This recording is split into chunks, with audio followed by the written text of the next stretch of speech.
Itoophiyaan dhiyeenya marii dhimma hidha haaromsaa irratti Waashingtan DC'tti geggeeffamaa ture irratti Ameerikaan ejjennoo madaalawaa hin taanee fi faayidaa biyyaalessaa miidhu mul'isteetti jechuun marichaan ala of gochuun ishee ni yaadatama. Hojii dippiloomaasii Itoophiyaan dhimma hidha haaromsaa irratti hojjetaa jirtu irratti hayyoonni tajaajila oduu Itoophiyaa wajjin turtii taasisan Itoophiyaan biyyoota Afrikaa waliin hariiroo dinagdee cimaa uumuun dhimma hidha haaromsaa irratti hojii dippiloomaasii milkaa'e hojjechuu akka dandeessu himan. Pirezidaantiin Yuunivarsiitii Finfinnee Piroofeesar Xaasoo Waldahaannaa Itoophiyaan waggoottan kurnan lamman darban biyyoota garaagaraa waliin hariiroo dippiloomaasii gaarii uumteetti jedhan. Ta'us hariiroon kun gara michummaa cimaatti kan jijjiiramu yoo hariiroon dinagdee uumame ta'uu ibsan. ኢትዮጵያ በኢኮኖሚ በፖለቲካው ከአፍሪካ ሀገሮች ጋር መስራት መቻል አለባት።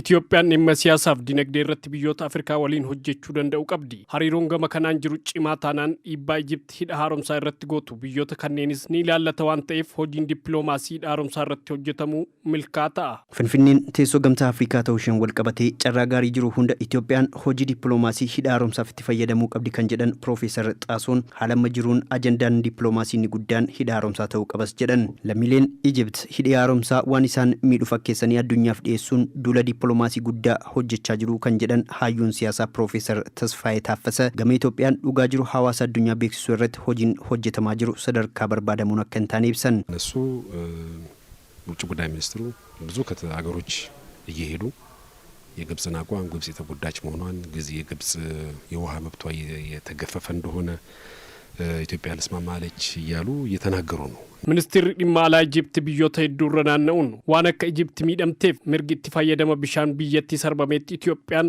marii didde jechuun hubachiisaa jiru. Yeroo rakkoon akkasii uumamu dippiloomaasiin rakkoo kana fashaleessuuf furu jiraachuu qaba. Hariiroo cimaan biyyoota baa giddu galeessaa waliin erga Dr. Abiy gara aangootti dhufanii uumame bifa dippiloomaasii dichaaf ta'uun itti fayyadamuun barbaachisaa akka ta'es Piroofeesar Tasfaayeen ibsaniiru.